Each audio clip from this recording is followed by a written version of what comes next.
Fusioneers, welcome. It's none other than the Fusion Pro Super 8 odds, hosted by me, only flipping Owen Roberts, and my co-host, the Chocolate Pain Nelson Rahi. Hello, Nelly. Oh my gosh, my friend, I'm so excited. It's Super 8 time.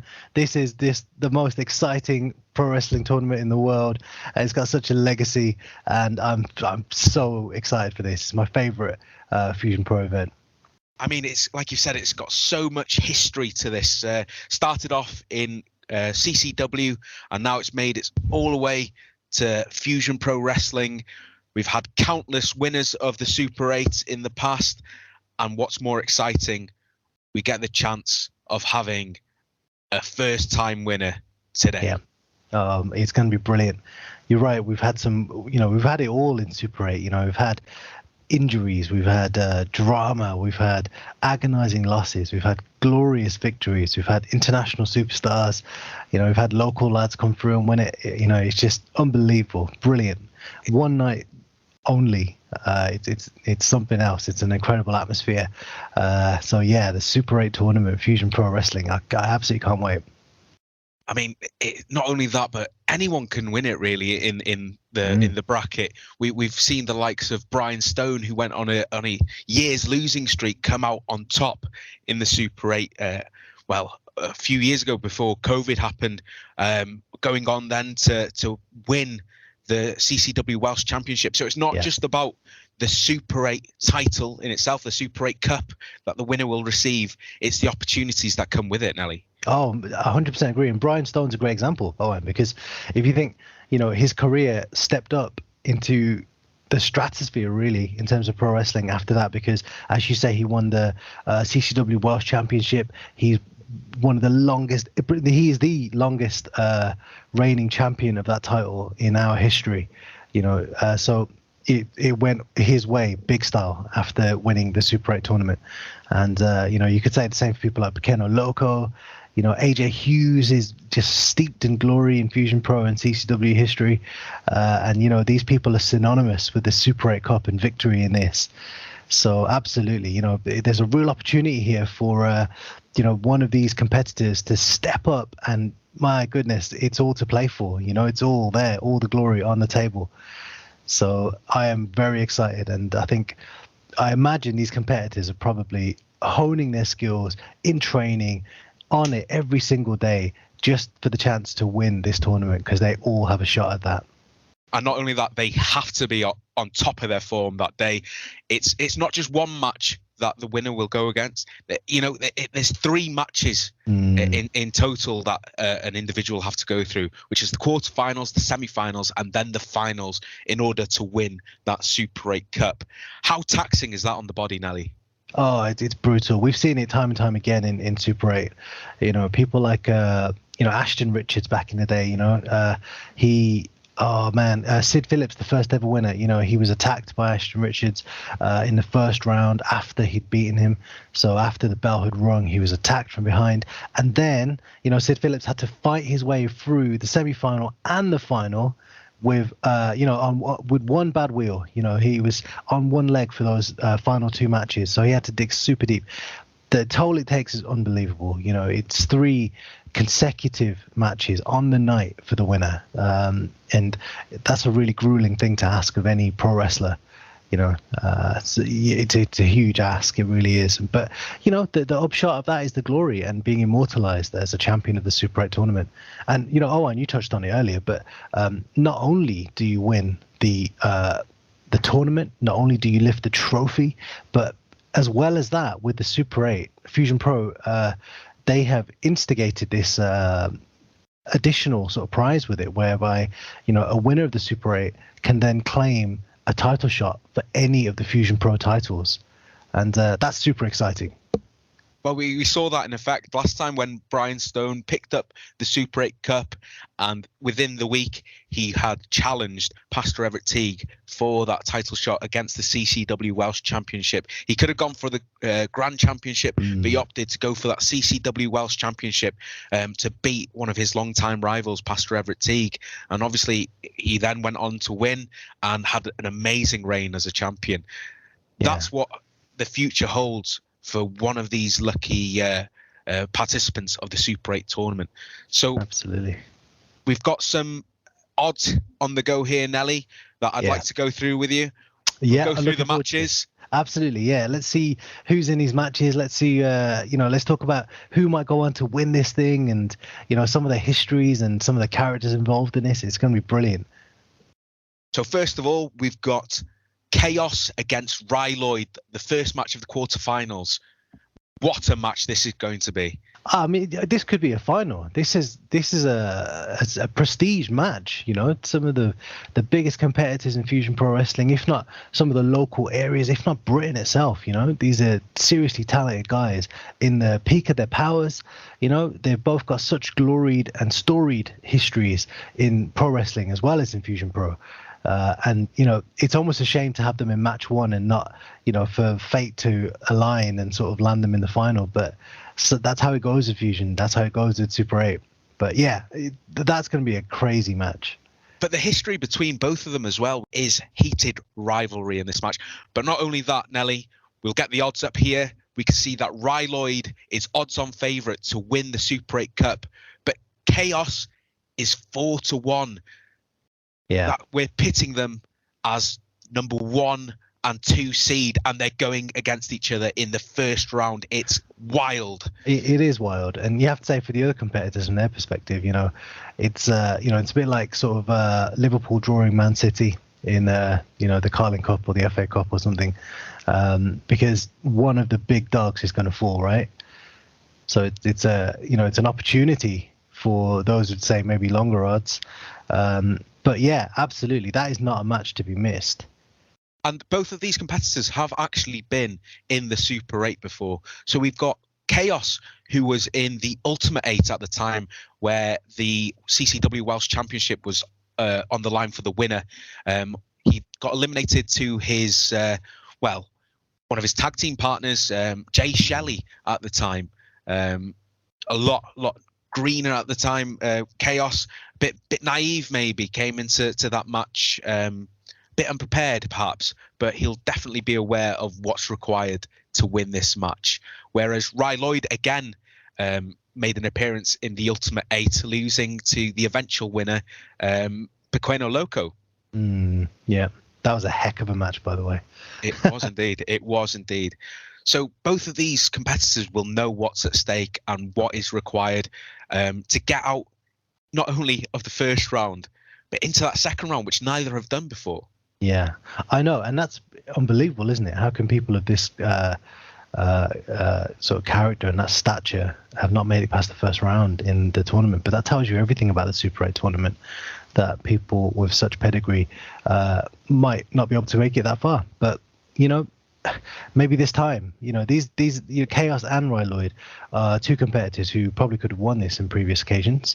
Ryloid's obviously got a long sort of history with Fusion and go back to the CCW days. He's always been one of the big sort of power players in Fusion. So, and obviously Chaos as well, he's really grown into that. He's really taken on that mantle himself as one of the real serious competitors in Fusion Pro. So it's all to play for, but man, what a hurdle for both of those guys. It is indeed. Well, we just look at the history of Chaos, for example, former tag team champion ×2 with the Creed and with Anarchy. He's won the Grand Rumble, but fortune hasn't been in his favor recently. He has been on a bit of a downward spiral, and even though his record isn't great, he did come off a huge win against Ben Evans last show. And, he has been looking fairly dominant even when he's lost matches. Oh, yeah, I definitely agree with that. And the matches he's lost have all been like big title matches, so he's been going up against the best of the best. So there's no shame in any of that. It's just he's been, super close to winning titles on many occasions. So you have to feel it's a matter of time for Chaos. He already could have been a multi-time champion as well. I mean, as you mentioned, he's already got the tag team championships with two tag teams of his. So, he's got some pedigree, some competitor. He's been quite unlucky, I'd say. And perhaps, his character's come into that a little bit, maybe. Well, we've seen him a bit more ruthless, hasn't he? Yes. Definitely. Yeah, he's scary. I mean, remember sort of, Crimson Chaos back in the day, he was a different guy. He was a different mentality, but getting mixed up with the Anarchy guys, really changed him, really put a dark sort of taint on him. And since then, he's continued on in that vein, and he's sort of grown more aggressive and dangerous, I have to say. But, Ryloid's faced that before, many times. He's faced people like Bison back in the day. He was just a brick of a bloke, a demon, really. He's faced up against them all. So he won't be intimidated by that. And it's going to make for an amazing clash, really. Well, Ryloid did beat Chaos in their previous match. And Ryloid has been dominant in Fusion, although he hasn't won a title here yet at Fusion. Like you said, with Chaos, it's only a matter of time. Ryloid has been dominant in other promotions. He's been dominant in our friends across the way, Britannia Wrestling Promotions and Wrestle Island over there in Birkenhead side. It's absolutely insane. Like we said, we're for a real treat with this match. Odds-on favourite against the second, it's going to be a wild one. But moving on, we've got match number 2, which is Gustan Las Lamperas, one half of the tag team champions with the Super Knee Smash brothers. You've got him and Reinhardt, obviously, as the tag team champions, against what we would consider the wild card entry, Vesper. Yeah. Little is known about Vesper, really. We understand that Dick Chambers did bring in Vesper as his masked enforcer. We've got here now, Gustan Las Lamperas is 10-1 odds, while Vesper is 30-1. So it's appearing here that Vesper is probably one of the lowest odds here. But let's not discount that. No, Dick Chambers has brought him in for a reason. Dick Chambers knows his stuff. You look at the caliber of wrestlers that Dick Chamber has brought to Fusion Pro Wrestling. He's brought the Man Monster Creeper for to Fusion. So Vesper, although at low odds, he does look impressive. Definitely agree. Oh, absolutely, 100% agree. The matches we've seen Vesper in have been so technical, and some of his moves are so unorthodox. It's a real challenge for Gustan Las Lamperas because, how do you measure your opponent? What are you going in for? What are you signing up for here? What sort of match are you going to get? Vesper's a real wild card, as you said. So it's a tricky one. It's a tough one to call. Gustan Las Lamperas, obviously, as you mentioned, he's a current reigning tag team champion. So he's no joke, he's a serious competitor, and he's another one who's going to be eyeing up that trophy. But, Vesper with his alliance to Dick Chambers, we've seen Dick Chambers, the smartest man in wrestling today. He's always got a plan. He's got plans on plans on plans. He's always about 6 steps ahead. Every iteration of whatever could happen is played out in his mind. So how does Vesper play into that? It's a real interesting one, and we'll have to wait to see how that goes down, both as a match and whatever else Dick Chambers and Vesper might have in store. Well, Gustan actually did come across Dick Chambers in the last Super 8 tournament when he was eliminated in the first round by Ashton Lover with a lot of help from Dick Chambers. I wonder if that's going to maybe play on Gustan's mind. Obviously, Gustan has had quite a few injuries recently, which has reduced his odds a fair bit, really. One would say that Gustan, possibly without those injuries, could be one of the favourites. He's been the longest tag team champion in the history of Fusion Pro Wrestling. It's coming up to almost 4 years now. That's incredible. It's absolutely incredible, yeah. But he had a match against Danger Davis, although a short match. He showed that he still had it in the ring. Yeah, 100%, and he will always have it in the ring. He's a brilliant wrestler. He's a Mexico City moth. He comes with so much experience and so much color in his wrestling style, with that South American sort of samba style of his. But he's not a joke. He's a hard hitter, and we've seen that, and he's a champion because of it. So yeah, Vesper's going to have his work cut out to keep up with Gustan. And vice versa. It's another great match in prospect. So really looking forward to seeing that one. Who do you think's going to win this? I want to hear your prediction. What do you think? I'm having to go for this match or for the entire thing. Yeah, give me the winner of Chaos and Rye Lloyd. Who do you think's going to win that? So I'm having to go with Rye Lloyd. Odds-on favourite. There's a reason that he's favourite. He has been very impressive every time I've seen him. Although Chaos has been good, I think Rye Lloyd's just that bit better. With Gustan and Vesper, it's a matter of who flies like the moth but stings like the wasp. And I'm going to put it to Vesper, unfortunately. I think Gustan's injuries have hindered him quite a bit, coming off a couple of finger breaks, which were an accident between him and Leon Hunter. And then I think he's had issues with his arm and in his leg. Not quite match fit, I don't think. But although Vesper lost to Mason Toombs, I think Vesper still looked like he had what it takes to get out of the first round. What about you, Nelly?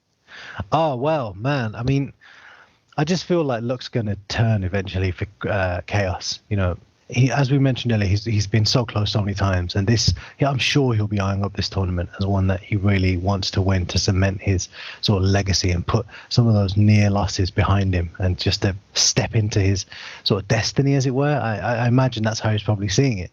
So I kind of have a suspicion that Chaos might be going through versus Rye Lloyd, but who could tell? And Gustan versus Vesper, I mean, oh my gosh, more than anything, I'm just really looking forward to seeing that match. But I kind of feel like Gustan might go for it here, because if you look at the way the Super 8 has gone in previous years, you know, sometimes those people coming into it, maybe not 100%, it gives them a little extra because they know, like an animal in a corner, they have to bite to get out of it. So I just feel like that might give him the added incentive, Gustan Aslanfares, to just really throw some punches, really come out swinging. And you're right, he might be an outside bet for the whole tournament, to be honest. So we'll move on there. So we've got Gustan and Vesper, pretty low odds on both of them, but still set to be an absolute cracking match. The next match, we've got the reigning and current prototype hardcore champion Jack Thorne against Trent Adams. And what a pairing this is. Oh yeah, absolutely. And you know, this is a real there's a real sort of weird parallel going on with these, in a sense, because you know, Jack Thorne, I mean, where do you start? I mean, he's such an interesting pro wrestler in his style, you know, his style of fighting. And he's such a comparison versus Trent Adams, who's a very different sort of pro wrestler. But the other thing as well is that, you know, when you think of how long Trent Adams has sort of been involved in CCW and Fusion Pro Wrestling, I was looking at this earlier. Actually, Trent Adams was on the very first Super 8 tournament back in 2013. So this will be, you know, 10 years to the day that his first involvement in Super 8. So, yeah, I mean, what a time to win it, right? I mean, the stars are aligning there for Trent Adams. But Jack Thorne stands in his way, and Jack Thorne's this sort of rabid, you know, destructive force in pro wrestling, and he's shown that time and time again. You know, his alliance with people like Pastor over at Teague, you know, it brought him on and it gave him an added dimension to his fighting style and also his fighting philosophy. So, yeah, this is a really interesting match. I'm curious to see which way you think this one's going to go. So we've got the odds up here. So we've got Jack Thorne at 8-1. Like I said, he's the reigning hardcore champion.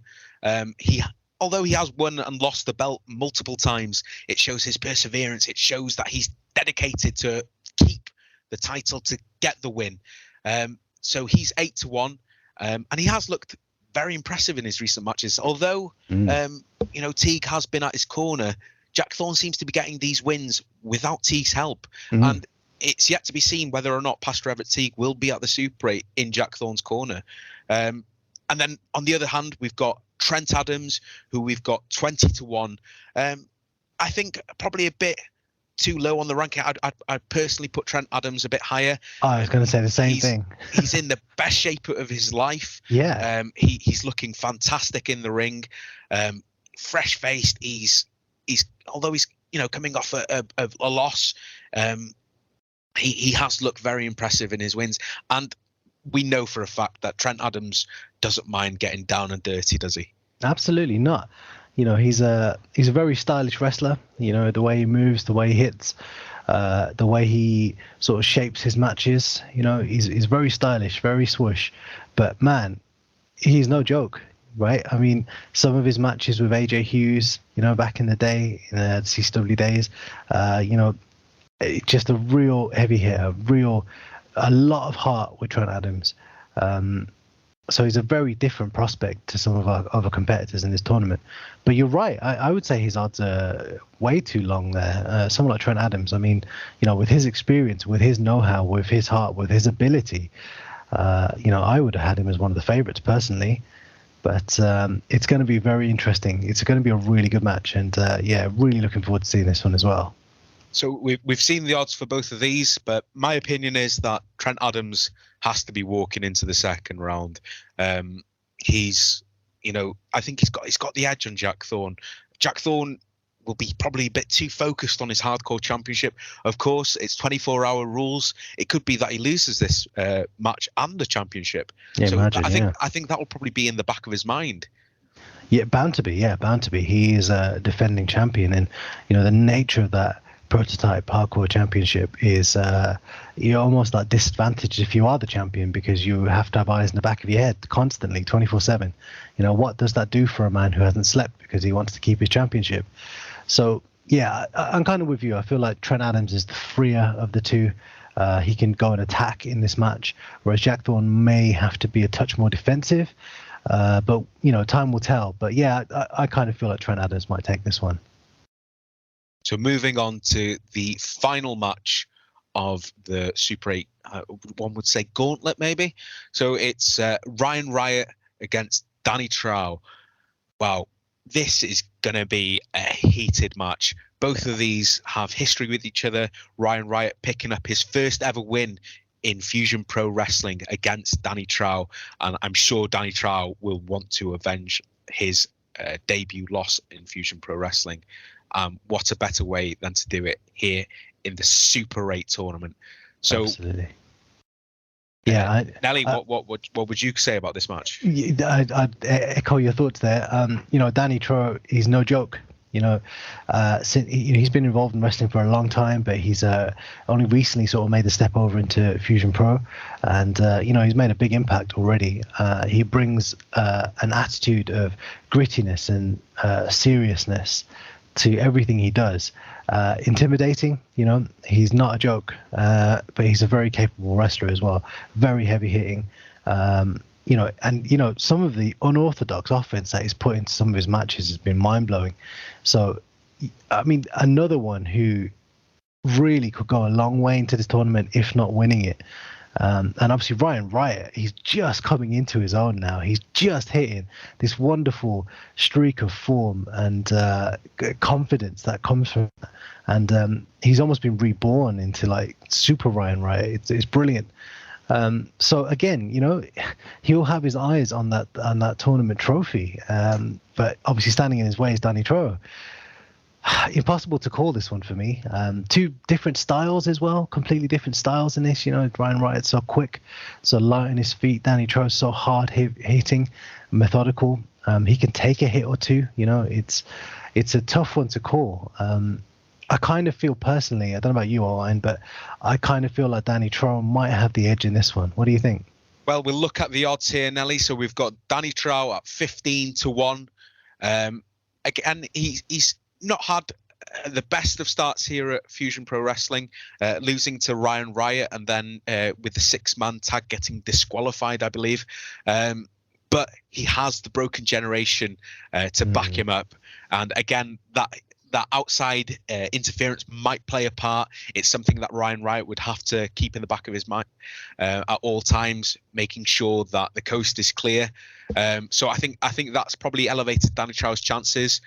Meanwhile, we've got Ryan Riot at similar odds to Trent Adams. We've seen obviously Trent Adams at 20-1. Ryan Riot is also 20-1.